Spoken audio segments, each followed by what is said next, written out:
back. Dr. Shimon Yanowitz is an electrical engineer and independent researcher based in Israel. He's worked alongside Dr. Anna Mahalcha, who we recently spoke with on this program. Dr. Yanowitz has done extensive research into the 1918 Spanish flu pandemic. You've probably heard of that one.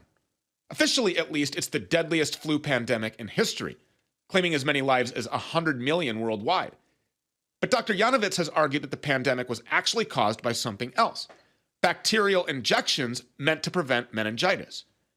Dr. Yanowitz has also done a lot of research on the COVID-19 shots, and that's why he's here, because he says that he has seen the evidence of self-assembling nanostructures within them.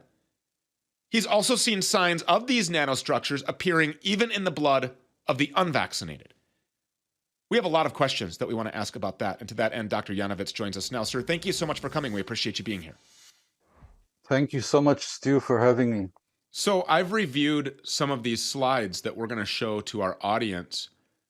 This is basically vindication for all of the previous slides that we have seen.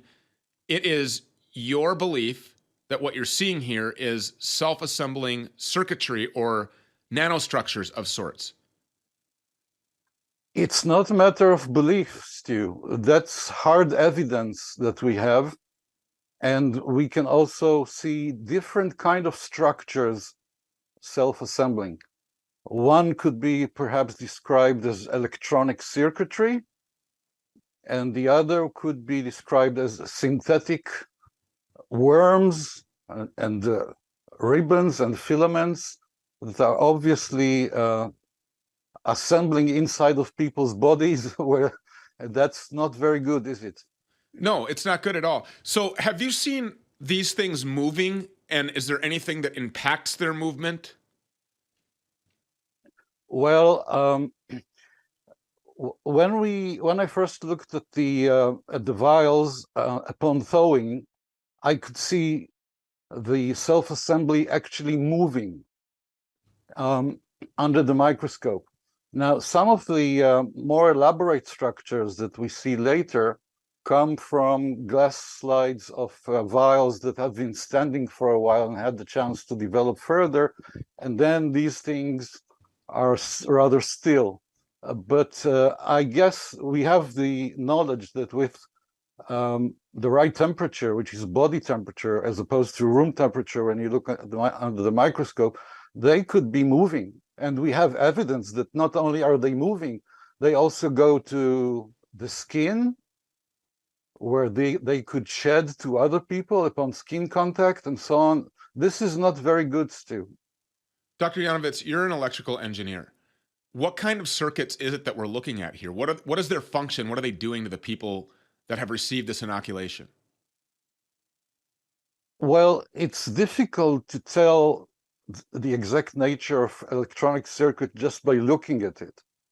However, we do have evidence of Bluetooth signals being detected from jabbed people in the form of MAC addresses.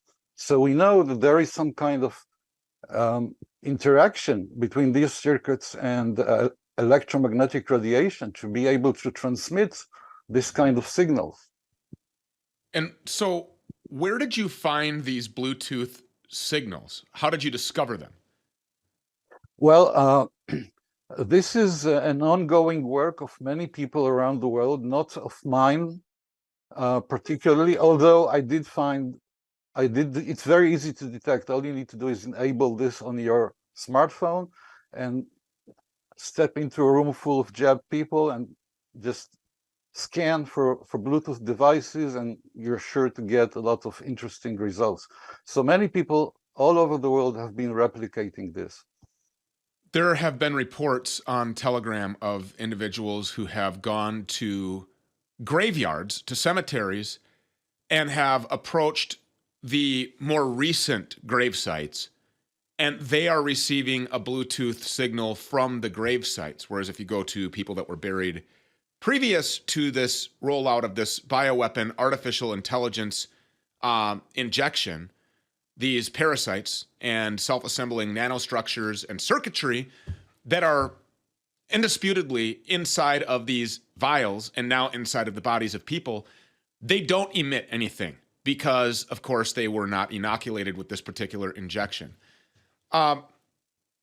We have had reports on this program that these interact with 5G and that they communicate with other internet routers. Have you gone so far as to investigate the connection, what specifically these things will connect to? Well, it's difficult to isolate, although if we had the equipment and the lab to do that, we could contemplate isolating these electronic structures and testing them. Unfortunately, they don't like us to have convenient access to the vials and so on. So we have to do all this in an underground sort of way. But my background and my familiarity with electromagnetic radiation and 5G in particular, and the fact that we have seen such unprecedented deployment of 5G during this pandemic sort of leads me to make a very educated guess that these things are meant to work together. And this is probably what we're seeing. Unbelievable. Is there anything that you can think of that can be done to disable this circuitry that's now inside of the bodies of hundreds of millions, potentially billions of people? Oh, that's a wonderful question. So these structures are not only potentially turning people into cyborgs, other structures are ailing and maybe killing people.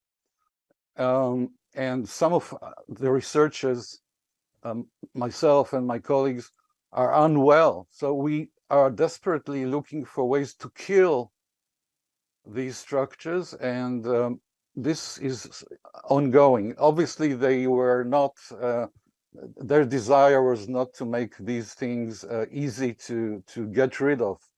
So we are still looking into that. Dr. Yanowitz, what do you mean that you're unwell, you and your colleagues? Why are you unwell?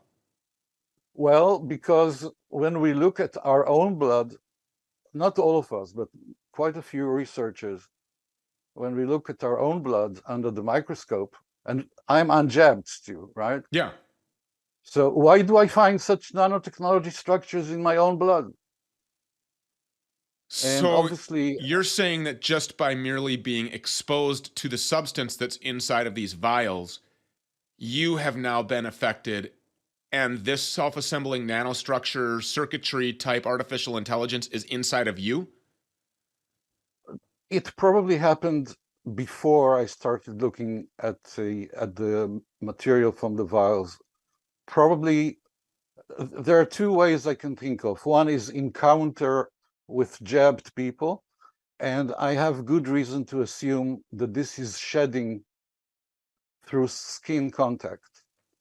Another possible way to disseminate this technology would be, just spraying from the air in chemtrails or through the food and water supplies to you. So there are quite a few possibilities, but I think that we have also very concerning evidence that the structure and technology itself is shedding from people.